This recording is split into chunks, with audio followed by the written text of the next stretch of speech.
Quand on dit 80% des Français sont favorables à, je vous laisse continuer,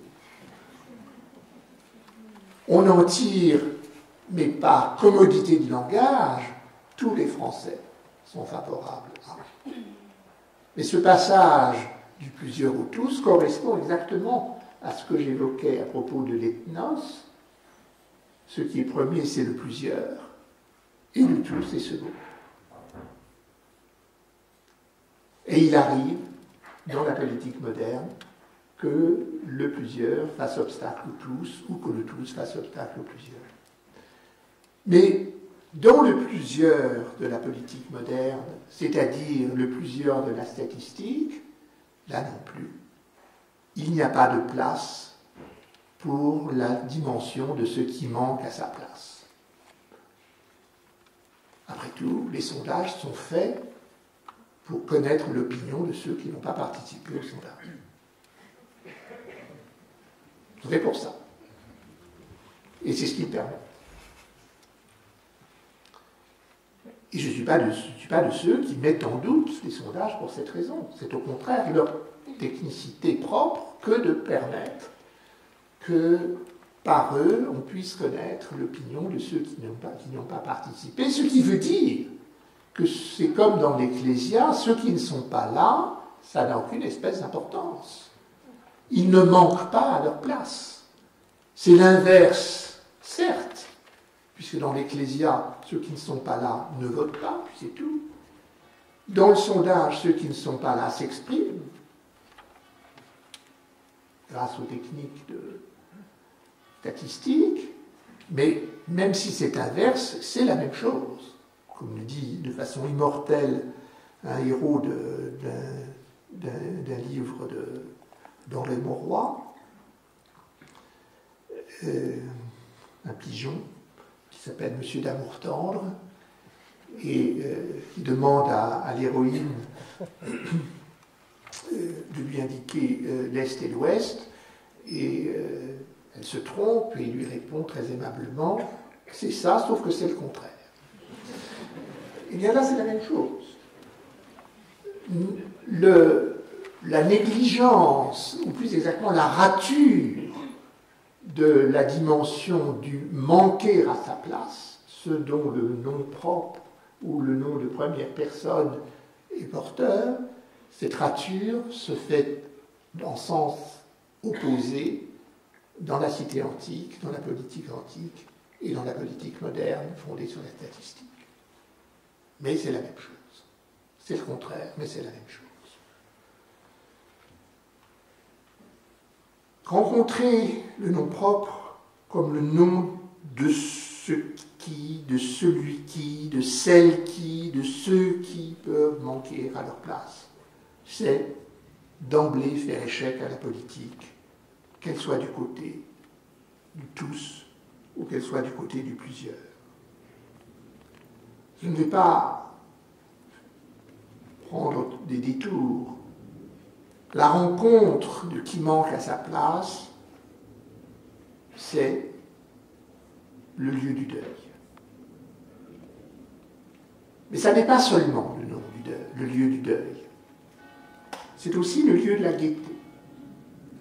Je dirais le lieu du gai savoir, de qui peut manquer à sa place et qui, de fait, n'y manque pas. Foucault, à la fin de sa vie, avait désigné l'Antiquité grecque et romaine comme une longue erreur. Il ne dit pas pourquoi. Il ne donne pas ses raisons. Je forme la conjecture suivante. L'erreur, c'est d'abord d'avoir placé le tous en position première. C'est ensuite d'avoir constitué le tous dans la dimension de ce qui ne manque pas. Personne ne manque aux tous. Et s'il manque aux tous, alors il n'est pas. Et s'il n'est pas, alors il ne manque pas. Où il est, parce qu'il est porté par l'immortalité. Et alors, là encore, pour la raison contraire, il ne manque pas. Mais cette erreur, si c'est bien cela que Foucault avait en tête, ce que je ne sais pas, cette erreur, la politique moderne l'a commise tout autant, en partant du plusieurs. Il faut partir, me semble-t-il, de ce qui peut manquer à sa place. Qu'on l'appelle, comme je le fais, le nom propre, le nom qui se dit en première personne. Et ce faisant, quand on se tourne vers le chacun, il faut le violenter de telle façon qu'il cesse d'être le désignateur de celui qui occupe une à une toutes les places possibles et de cette façon devient le saturateur des places, celui par qui on pourra dire que personne ne manque à sa place parce que chacun est partout où il doit être. Il faut faire du chacun le désignateur de celui qui peut manquer à sa place. La fonction décisive est le manquer à sa place. Je dirais que j'ai rompu avec la politique, avec la promesse politique, par cette expérience. J'avais longtemps cru que la politique pouvait promettre de se faire l'instrument de ce qu'il n'y ait jamais de manque à sa place. L'expérience d'un deuil m'a appris que cette promesse était vaine. Ensuite, j'ai été séduit par les déserts sans nom propre et sans nom première personne. C'est le savoir absolu dont je me suis fait le fidèle serviteur pendant plusieurs années. Et puis, j'ai été amené à réfléchir au nom de première personne, c'est-à-dire au nom de ceux, de celle, de celui, de celle, de ce qui peut manquer à sa place.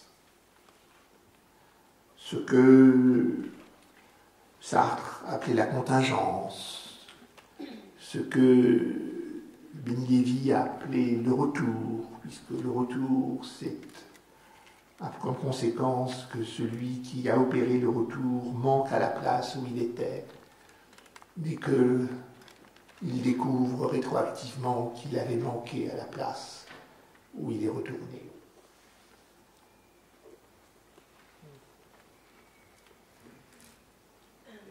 Le deuil, pour moi, m'a été témoignage de ce réel qui est la dimension du manquer à sa place. Ceux qui manquent sont plusieurs, ils se déclinent au singulier, ils se taisent, mais leur silence est celui d'un être parlant. Leur nom subsiste en tant que nom de première personne. La tristesse qu'induit leur absence est à la mesure du gai savoir qu'une oreille attentive peut percevoir quand leur nom résonne. Je parlerai alors peut-être d'une politique des noms, mais je dirais aussi que le nom, en tant que nom de ceux qui manquent à leur place, récuse la politique. Le réel, c'est ce qui peut manquer, que ça manque, ou que pouvant manquer, ça ne manque pas. Pas encore. Ou peut-être ne manque plus. Voilà ce que j'avais à dire.